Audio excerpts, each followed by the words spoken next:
Hello guys, welcome to my channel. आज हम आप सबके लिए एक नया वीडियो लेके आए हैं स्टैटिस्टिक्स के ऊपर। ठीक है। अच्छा, आज हम स्टैटिस्टिक्स के कुछ न्यूमेरिकल्स यहाँ पे दिखाएंगे, आपको करके दिखाएंगे कि ये कैसे किया जाता है। ठीक है, एकदम सिंपल है। ठीक है। अच्छा, एक चीज़ मैं आप सबसे पूछना चाहता हूँ कि कभी कभी लोगों को लगता है कि इकोनॉमिक्स सबसे हार्ड या फिर कुछ ऐसे सब्जेक्ट है जो आम लोगों से नहीं होता। ऐसा कुछ नहीं है। ठीक है। मैं आप सबको बोल रहा हूँ कि इकोनॉमिक्स ऐसा कुछ नहीं है। इकोनॉमिक्स लिटरली सबसे इजी सब्जेक्ट है जहाँ पे आप आराम से स्कोर कर सकते हो। ठीक है। आपको सिर्फ अपना कॉन्सेप्ट क्लियर रखना है और जो जो फॉर्मूलाज हैं या फिर जो लॉज हैं वो आपको अच्छी तरह से समझ में रखना है। ठीक है, अच्छी तरह से समझ के रखना है। क्योंकि अगर आपने एक बार लॉ समझ लिया ना अच्छी तरह से, तो हर कोई डेफिनेशन, हर कोई कॉन्सेप्ट आराम से हो जाएगा। क्योंकि देखो, एक चीज मैं आप सबको बताता हूँ, एक जनरल लॉस। ठीक है। इकोनॉमिक्स का मतलब क्या, मार्केट ही है ना। मार्केट पे आपका बार्गेन होता है, आप भी जाके बार्गेन करते हो, वही करते हो ना। सिर्फ आप जो करते हो वो किताब में इंग्लिश लैंग्वेज पे लिखा होता है। ठीक है। सो आपको वही एग्जाम के टाइम पे क्रैक करके अपना आंसर लिखना है और कुछ नहीं, एक्स्ट्रा कुछ लिखना नहीं है। अगर ग्राफ में ऊपर जा रहा है तो वो आसान बात है ना कि कुछ बढ़ रहा है, कुछ इंक्रीज हो रहा है, यही है ना। तो economics one of the easy subject है। ठीक है। अब पहला सबसे बड़ा दिक्कत क्या होता है कि बच्चे अपने दिमाग में ये बिठा देते हैं कि इकोनॉमिक्स हमसे होगा नहीं। ऐसा कुछ नहीं है, ऐसा कुछ नहीं है। मैं बोल रहा हूँ ना, आप अपना कॉन्सेप्ट क्लियर करो और सब बाकी सब कुछ मेरे ऊपर छोड़ दो। मैं आपका स्कोर बूस्ट करके दूंगा। ठीक है। हर कोई, लिटरली हर कोई चीज़ है। अगर आपके किसी पे भी कंसेप्ट पे भी आपको डाउट आ रहा हो, समझ में ना आ रहा हो, आप कमेंट पे लिख दे, हम आपको वीडियो बना के देंगे, हम आपको देंगे। ठीक है। ये हमसे भरोसा रखिए। ठीक है। अच्छा, तो आज हम स्टैटिस्टिक्स के न्यूमेरिकल्स लेके आए हैं जो एकदम आसान है। आपको सिर्फ क्या रखना है, क्या करना है, अपने अटेंशन यहाँ पे देना है, आराम से देखना है क्या क्या मैं बोल रहा हूँ, वो सिर्फ सुनना है और सुन के आपको करना है। ठीक है। ठीक है। चलो शुरू करते हैं आज का ये chapter. So theory of supply, हमारा चैप्टर क्या है, theory of supply. So theory of supply का मतलब है सप्लाई कौन करता है, प्रोड्यूसर। सप्लाई कौन करता है, प्रोड्यूसर करता है। सो यहाँ का जितने भी न्यूमेरिकल्स है वो सब प्रोड्यूसर पॉइंट ऑफ व्यू से होगा। ठीक है। प्रोड्यूसर पॉइंट ऑफ व्यू का मतलब क्या है, मेरा मैन्युफैक्चरिंग कंपनी है तो मैं कैसे सप्लाई करता हूँ मार्केट पे। ठीक है। तो स्टैटिस्टिक्स एंड न्यूमेरिकल्स, ये आपका चैप्टर 9 का पार्ट ए का है। ठीक है। अच्छा, तो पहला क्वेश्चन हमारे सामने ये है कि प्राइस पर यूनिट दे रखा है, कुछ price per unit 10, 12, 14, 16, 18, 20। Okay. Next यहाँ पे दिया क्या गया है, supplied by farm A, next supplied by farm B. So यहाँ पे फार्म ए और फार्म बी का सप्लाई दे रखा है। ठीक है। तो सप्लाई अगर इंडिविजुअल फार्म का दे रखा है तो ये उनका इंडिविजुअल सप्लाई है। अगर मैं सप्लाई करता हूँ तो ये मेरा इंडिविजुअल सप्लाई होगा ना। अगर आप सप्लाई करते हो तो आपका इंडिविजुअल सप्लाई होगा। और जब आपका और मेरा ऐड हो जाएगा तब ये क्या बनेगा, टोटल सप्लाई। तो टोटल सप्लाई को दूसरा नाम है मार्केट सप्लाई, याद रखना अच्छी तरह से। ठीक है। अच्छा, तो यहाँ पे क्या बोल रहा है, आपको मार्केट सप्लाई शेड्यूल बनाना है। क्या बनाना है, मार्केट सप्लाई शेड्यूल। चलो बनाते हैं पहला वाला। ठीक है। सो देखो, हमें सिर्फ मार्केट सप्लाई शेड्यूल बनाने को बोला है। मार्केट सप्लाई मैंने अभी अभी क्या बोला है, आपका सप्लाई, मेरा सप्लाई और किसी लोगों का सप्लाई, हर किसी का सप्लाई जब हम ऐड कर देते हैं तब इसका नाम क्या हो जाता है, मार्केट सप्लाई। आसान सा है। चलो, सो पहला है प्राइस। प्राइस तो ये हो गया आपका प्राइस। नेक्स्ट है supply, supply by A. Next supply by B. ठीक है। नेक्स्ट देखो, आप लोग ऊपर की तरह लिख लेना। ठीक है। जैसे कि मेरे यहाँ पे टाइम का कांस्टेंट है तो मैं फटाफट से करने की कोशिश करूंगा। तो यहाँ पे आपका मार्केट, ठीक है। अब हम एक टेबल बना देते हैं फटाफट से। तो ये आपका हो गया पहला कॉलम, दूसरा, ये आपका हो गया तीसरा, ये आपका हो गया चौथा। ठीक है। एकदम आसान है, आपको सिर्फ कॉन्सेप्ट क्लियर रखना है। मैंने अभी बोला है ना, मार्केट सप्लाई का मतलब क्या होता है, मार्केट सप्लाई का मतलब होता है इंडिविजुअल सप्लाई। सब इंडिविजुअल सप्लाई को हम प्लास करते हैं तभी हमें मार्केट सप्लाई मिल जाता है। ठीक है। तो अभी अभी नेक्स्ट ये है आपका 10, नेक्स्ट है 100, नेक्स्ट है 200। ठीक है। यहाँ पे क्या है 12 150, यहाँ पे आपका हो गया 300, नेक्स्ट 14, ये आपका हो गया 200, नेक्स्ट यहाँ हो गया 400, ठीक है। ये हो गया 16, ये हो गया आपका 250। वीडियो पॉज करके मत देखना, कंटिन्यूस देखते जाना, ठीक है। वैसे भी वीडियो का स्पीड उतना नहीं रहता है, ठीक है। 18, 300 एंड 600, ये लास्ट वाला हो गया 20, 350 एंड 700, ठीक है। तो ये हमारा हो गया आपका सप्लाई का जो क्वेश्चन पे दे रखा है हमको, ठीक है। अभी हमको क्या निकालना है, मार्केट सप्लाई। तो हम दोनों इंडिविजुअल सप्लाई को प्लस कर देंगे, ए प्लस बी कर देंगे, ठीक है। मार्केट सप्लाई समझ में आ रहा है ना किस लिए कर रहे हैं हम, ठीक है। ये याद रखना चाहिए क्यों कर रहे हैं, ठीक है। तो चलो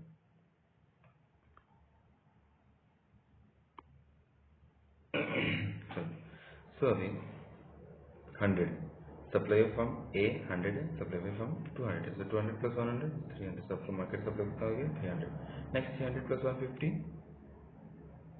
450, next 200 plus 400 600, 500 plus 250 750, next 600 plus 300 900, next 700, ये हो गया आपका 1050। हो गया ना हमारा मार्केट सप्लाई शेड्यूल। आसान सा बात है, आपको बोला क्या है, सिर्फ शेड्यूल ही बनाना है ना, डायग्राम थोड़ी ना बनाना, खत्म, एकदम सिंपल। नेक्स्ट अभी दूसरे पे जाते हैं। नेक्स्ट दूसरा भी सेम है आपका, देखो यहाँ पे आपका प्राइस दे रखा है, supply by SS1 and supply by SS2। यहाँ पे दो सप्लाई दे रखा है, आपको क्या निकालना है, मार्केट सप्लाई, सप्लाई शेड्यूल निकालना है, ठीक है। तो आप क्या करोगे, पूरा यही टेबल फिर से बनाओगे।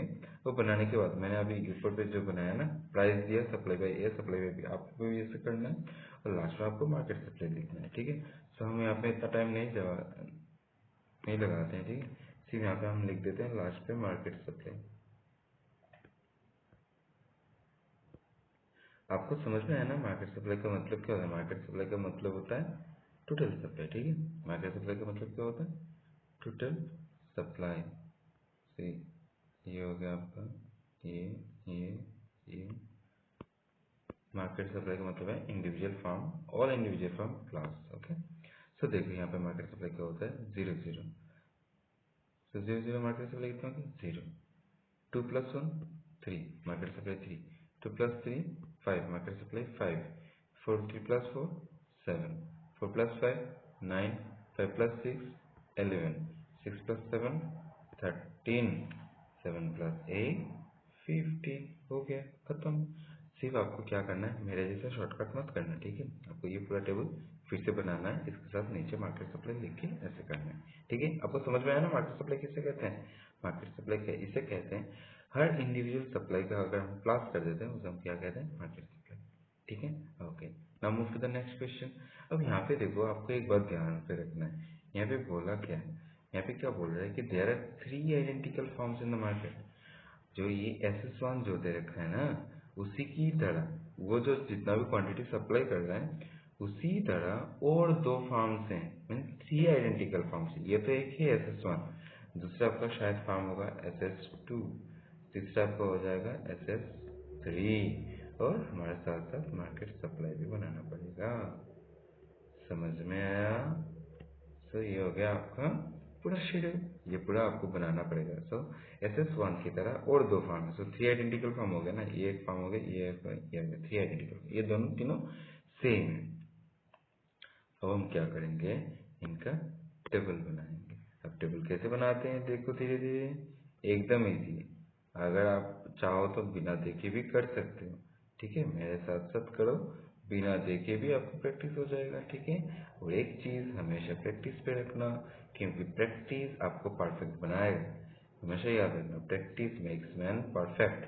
क्योंकि अगर आप प्रैक्टिस नहीं किए, आज मेरे साथ स्टेटिस्टिक्स किया, कल नहीं किया, तो वही सेम प्रॉब्लम आज जो आप फेस कर रहे हो वो कल भी दिखने को मिलेगा, ठीक है।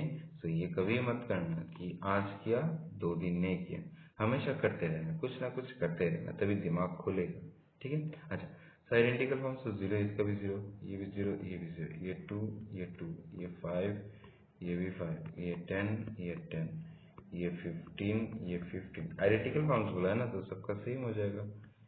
सो ये हो गया आपका, हो गया खत्म, ये हमारा हो गया आइडेंटिकल फॉर्म्स हो गया। अभी मार्केट सप्लाई हमको निकलना है, तो मार्केट सप्लाई कैसे निकालेंगे, 0 + 0 ऑल 0, ये तीनों 0 प्लस करेंगे ना, तो तीनों 0 प्लस करके हमें 0 मिले, ये भी 0, ये 6, ये 15, ये 30, ये 45, यहाँ पे क्या हो गया 60, यहाँ पे 70। तो आपका मिल गया मार्केट सप्लाई शेड्यूल, हो गया खत्म। Okay, now moving to the next question, 4 number question, ठीक है।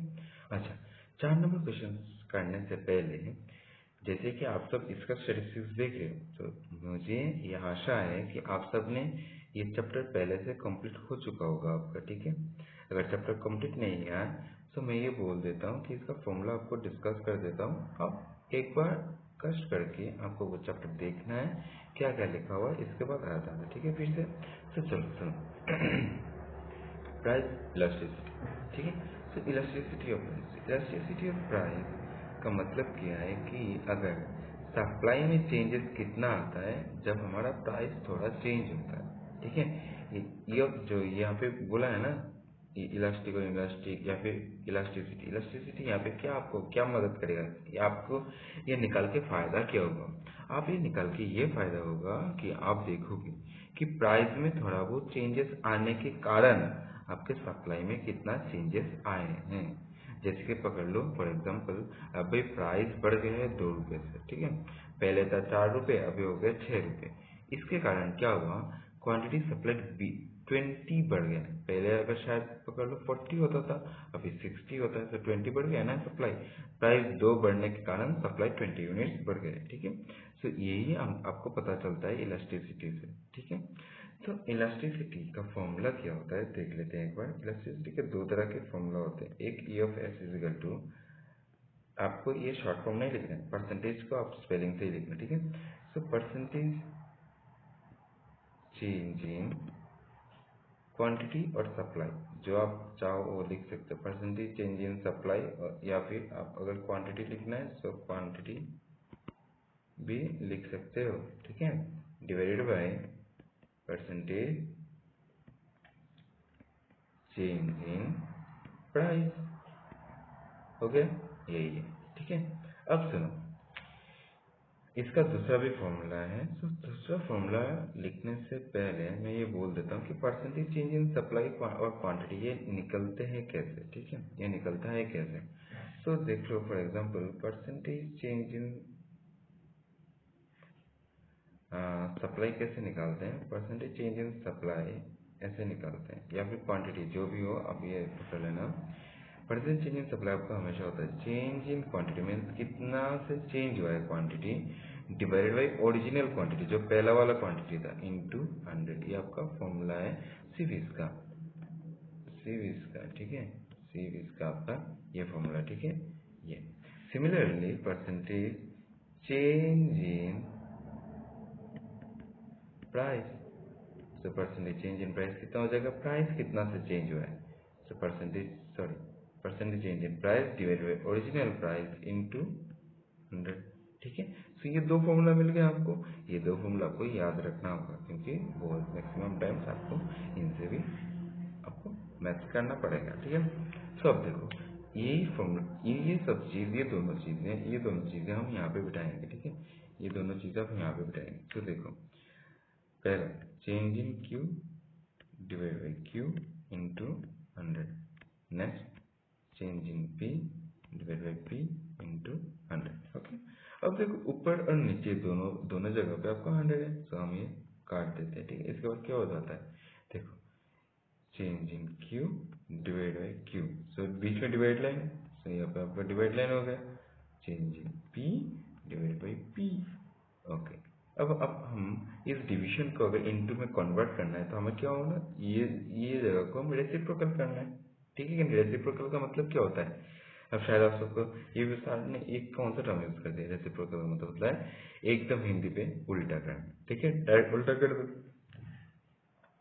तो change in quantity divide by quantity into P by change in P, तो ये इसका दूसरा फॉर्मूला हो गया। अगर आपको ये याद है तो ठीक है, और नहीं तो ये याद होना चाहिए, नहीं तो मैथ नहीं कर पाओगे, ठीक है। तो देख लेना, ये बहुत सारे फॉर्मूलाज हैं, ये आपका बहुत इंपॉर्टेंट है, ये आपको नोट डाउन करना चाहिए कैसे क्या आया है। ठीक है, जो भी ये वीडियो देख रहा है, इसी ये पूरा ये नोट्स का जितने भी पूरा पेजेस है, यहाँ से आपका ये सिर्फ ये फॉर्मूला सबसे बहुत इंपॉर्टेंट है। अगर फॉर्मूला नहीं जानते हो तो मैथ्स आप छू भी नहीं सकते। ठीक है, मैंने आराम से आपको बोल दिया कैसे क्या फॉर्मूला होता है, आप उसी तरह लिख लेना। ठीक है, okay. Now we are understanding. मैं इरेज कर दे रहा हूँ, इसके बाद हम शुरू करेंगे क्वेश्चन नंबर 4 को। ठीक है, चलो शुरू करते हैं। तो देखो यहाँ पे क्या लिखा है, price of commodity falls by, तो परसेंटेज चेंज इन प्राइस कितना दे रखा है 10%, and percentage change in supply 15%। So हमारे परसेंटेज चेंज इन सप्लाई दे रखे हैं दोनों, सो हमारा फॉर्मूला आराम से पता है। यस यस, चलो। सो इसे लिखते कैसे हैं, एग्जाम पे लोग ये लिखने के स्टाइल से आपका एक मार्क चुरा लेते हैं। ठीक है, सही है। देखो, percentage change in price, so percentage change in price हमारा कितना दे रखा है 10%। नेक्स्ट, आप सब ऐसे मत लिखना है, शॉर्ट फॉर्म से मत लिखना। ठीक है, percentage change in supply, so supply कितना है 15%। Okay, now so we know E of S is equal to percentage change in supply divided by, मैं अभी फॉर्मूला लिख रहा हूँ, धीरे धीरे फॉर्मूला लिखना बंद कर दूंगा। ठीक है, सो हो गया, percentage change in supply divided percentage change in price. तो परसेंटेज चेंज इन प्राइस कौन सा है, ये है आपका 15 और यहाँ पे नीचे 10, सो क्या हो जाएगा आपका आंसर 1.5। सो इलास्टिसिटी 1.5। अब यहाँ पे एक चीज ध्यान रखना है। ठीक है, यहाँ पे बोला है कि आप यहाँ पे ये इलास्टिक है या इन इलास्टिक है। ठीक है, इलास्टिक और इलास्टिक आपको पता कैसे चलेगा। सो यहाँ पे एक चीज सुन लो, अगर इलास्टिसिटी इज ग्रेटर देन 1 है तो ये आपका इलास्टिक हो जाएगा, ये आपका क्या हो जाएगा इलास्टिक हो जाएगा। ये आप नोट डाउन कर सकते हो। अगर E इक्वल टू 1 हो गया तो ये यूनिटरी इलास्टिक, ये क्या है यूनिटरी इलास्टिक। अगर ये E आपका लेस देन 1 होता है तो ये इन इलास्टिक। देखियो, एकदम इजी कॉन्सेप्ट है, यही आपको पूछता है और कुछ नहीं। तो आपका अगर ये भी हार्ड लगता है तो क्या, आपको थोड़ा अटेंशन देना और कुछ। ठीक है, नेक्स्ट। नाउ हम चलते हैं 5 नंबर क्वेश्चन पे। यहाँ पे देखो, आपको आराम से देखो, हमने जो दूसरा नंबर फॉर्मूला लिखा था ना, वही यहाँ पे काम करेगा, क्योंकि यहाँ पे परसेंटेज दे रखा है, नहीं दिया। ठीक है, आप निकाल सकते हो, बट परसेंट नहीं चाहिए ना हमें, क्यों निकालना है हमें, इतना परसेंटेज क्यों जाना है। तो चलो शुरू करते हैं। तो चलो यहाँ से फिर से देखो, यहाँ पे देखो आपको पुराना प्राइस दे रखा है, ये ओरिजिनल प्राइस है, ये आपका नया प्राइस है, ये आपका ओरिजिनल क्वांटिटी है, ये आपका नया क्वांटिटी है। ठीक है, अच्छा। तो चलो, सो गिवन गिवन हम एक काम करते हैं, ओरिजिनल प्राइस को P दे देते हैं। ठीक है, आप सब समझ लेना, ये आपका ओरिजिनल प्राइस है ₹10 और P1 है आपका नया प्राइस, जो नया प्राइस है। तो यहाँ पे हम दे देते हैं ₹12। सो हमारा चेंज इन प्राइस कितना हो गया, change in price is equal to 12 minus 10 is equal to ₹2 हो गया। सो चेंज इन प्राइस हमें 2 आ गया। सिमिलरली अब सप्लाई या फिर क्वांटिटी दे रखते हैं। ठीक है, सो क्यू इज इक्वल टू, हमारा ओरिजिनल क्वांटिटी कितना है 1000। तो नया क्वांटिटी कौन सा है, नया क्वांटिटी कौन सा है, नया क्वांटिटी Q1, ये कितना हो गया 1500। सो 1500 हो गया, तो चेंज इन Q कितना हो जाएगा हमारा, सो 1500 माइनस 1000 कितना होता है, 1500 माइनस 1000 कितना होता है, फटाफट 500। Very good. नाउ नेक्स्ट, तो नेक्स्ट क्या होगा, अब हाँ हमारा फॉर्मूला अप्लाई होगा। So E of S is equal to, हमने क्या जाना है, change in Q divide by original Q into P divide by original P divide by change in P। So यहाँ पे देखो, अब हम इसका वैल्यू बिठा देते हैं। ठीक है, तो चेंज इन Q हमें कितना मिला 500, so change in Q 500। Next, original Q कितना है 1000। नेक्स्ट, ओरिजिनल P कितना है हमारा 10 और हमारा चेंज इन P कितना 2 हो गया ना। आसान है, एकदम आसान है।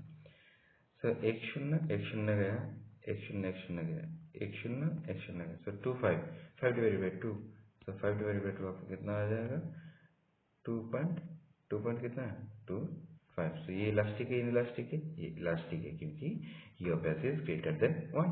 देखो आराम से हो गया ना, एकदम आसान। चलो नेक्स्ट क्वेश्चन नंबर 6। अब देखो यहाँ पे क्या बोल रहा है, if the market price of commodity is 4, seller is willing to sell 600। तो जब कीमत कितना था 4 था, तब क्वांटिटी सप्लाइड कितना था 600। जब प्राइस 5 हो गया बढ़ के, तब सेलर कितना बेच रहा है 750। तो यहाँ पे क्वांटिटी दे रखा है, प्राइस भी दे रखा है, आपको सिर्फ इलास्टिसिटी निकलना है। तो चलो फटाफट से कर देते हैं ये। सो गिवन, हम पहले फिर से बोले ओरिजिनल पी जो है वो हम पी देते हैं, ओरिजिनल पी, और नया पी जो है मीन्स नया प्राइस जो है उसे हम क्या देते हैं P1, so ₹5। So change in P यहाँ पे और माइनस नहीं कर, डायरेक्ट लिख दे रहे हैं। सो 5 - 4 = 1, सो ₹1। Next quantity, so original quantity कितना है 600 और हमारा क्वांटिटी नया क्वांटिटी कितना है 750। सो हमें चेंज इन क्यू कितना निकला हमारा 750 - 650 = 150। सो अभी हमें इलास्टिसिटी ऑफ सप्लाई निकालना। So E of S is equal to, हमें हमारा फॉर्मूला क्या है, change in Q divide by original Q into original P divide by change in P. So चलो, सो चेंज इन क्यू कितना है 150 और हमारा ओरिजिनल क्यू कितना है 600। नेक्स्ट इंटू हमारा ओरिजिनल पी कितना है 4 और हमारा चेंज इन प्राइस कितना है 1। Okay, now next. सो एक शून्य गया, एक शून्य गया, ठीक है। 15 2 × 30, 15 4 × 60। सो 4 गया, सो कितना रहेगा 1/1। सो 1/1 हमारा कितना होता है 1। और हमने क्या बोला, अगर E of S is equal to 1 है तो ये कौन सा है, it is therefore it is unitary elastic. ठीक है, समझ में आया, ठीक है। देखो एक बार कॉन्सेप्ट सीख लेते हो तो आपको हर जगह पे आपको काम पे आएगा। ठीक है, next, if the price of a commodity falls from 60 to 50 per unit and its supply contracts from 400 to 300 units, find out the elasticity of supply। अब देखो यहाँ पे प्राइस भी घट रहा है, प्राइस भी कम हुआ, सप्लाई भी कम हुआ। ठीक है, तो यहाँ पे आपको इलास्टिसिटी ऑफ सप्लाई निकालना है। तो फटाफट से चलो शुरू करते हैं, वही हमारा same format given. So original P कितना है, original P is equal to, original P पहला वाला दे रखा है कितना है ₹60 और नया प्राइस कितना है, नया प्राइस आपका कितना है 58। सबका चेंज इन पी कितना आ गया ₹2। शेष खत्म। Next again original quantity is equal to हमारा कितना है 400 और नया क्वांटिटी कितना है हमारा 300 और हमारा चेंज इन क्यू कितना हो गया आपका 100। ओके, नाउ नेक्स्ट, तो हमारा फॉर्मूला क्या बोलता है, E of S is equal to change in Q divide by Q into into P divide by change in P. यही है ना हमारा फॉर्मूला। देखो हमारा पूरा याद हो गया ना, हमने पूरा याद कर लिया क्योंकि बार बार प्रैक्टिस किया हमने, इसलिए हमको याद हो गया। तो आप भी अगर करोगे तो आपको भी हो जाएगा, एकदम सिंपल। तो चेंज इन क्यू हमका 100 हो गया, ओरिजिनल क्यू हो गया हमारा 400। नेक्स्ट चेंज इन पी हो गया हमारा, चेंज इन पी तो नीचे 2 और ओरिजिनल पी कितना है 60। ओके, नाउ सो ये 2 शून्य गया, 2 शून्य गया। ठीक है, यहाँ पे 4 कितने से 60 है, 4 कितना 15 है, तो 4 15 है और 2 15 7.5 हो गया। सो आपका आंसर हो जाता है 7.5। सो ये क्या हो गया इलास्टिक है। सो इट इज इलास्टिक या फिर परफेक्टली इलास्टिक भी बोल सकते हैं। ठीक है, ओके, अच्छा। सो इस वीडियो पे हम यहाँ तक ही, अगले वीडियो में आपका सब बाकी सब जितने भी हैं वो सब हम करके दे देंगे। ठीक है, आपको सिर्फ एक ही काम करना है, जहाँ पे हमने फॉर्मूला लिखाया था वो वाला सेक्शन आपको बार बार देखना है, प्रैक्टिस करना है, कहीं पे लिख के रखना है जो जो यहाँ पे हमने लिख के दिया था। ठीक है, जितने भी न्यूमेरिकल से आपको बार बार अगर प्रैक्टिस कर देते हो तो मेरा 100% गारंटेड है आपको कि आपका कहीं पे मिस्टेक नहीं होगा। ठीक है, और ये काम करने से पहले एक बार चैप्टर पे चले जाना। ठीक है, अगर कहीं पे भी कुछ टर्म्स ऐसा हो कि आपको कुछ दिक्कतें आ रहा तो कमेंट सेक्शन पे मेंशन कर दीजिएगा, मैं आपका ये डाउट सॉल्व कर दूंगा। Okay, thank you for watching my this video and please please please share subscribe the channel. Okay, because देखो मैं आपके लिए तो ये वीडियो बना रहा हूँ ना, ताकि आपको बार बार पूछना ना पड़े। आपको कुछ दिक्कत ना हो। ठीक है, आपको वीडियो इसलिए दे रहा हूँ ताकि अगर आपको क्लास में समझाया जाए तो वही समझा। देखो अब बच्चे अगर स्कूल से आ जाते हैं शायद, ये क्या है, उनका ये नेचुरल फिनोमेना है कि वो भूल जाएंगे। ठीक है, तो मैं ये ना भूलने के कारण मैं वीडियो बना रहा हूँ कि ताकि आपको वही सेम एक्सप्लेनेशन यहाँ पे भी मिल जाए। ठीक है, so thank you, have a good day, bye bye, we will see you in the next video. Thank you.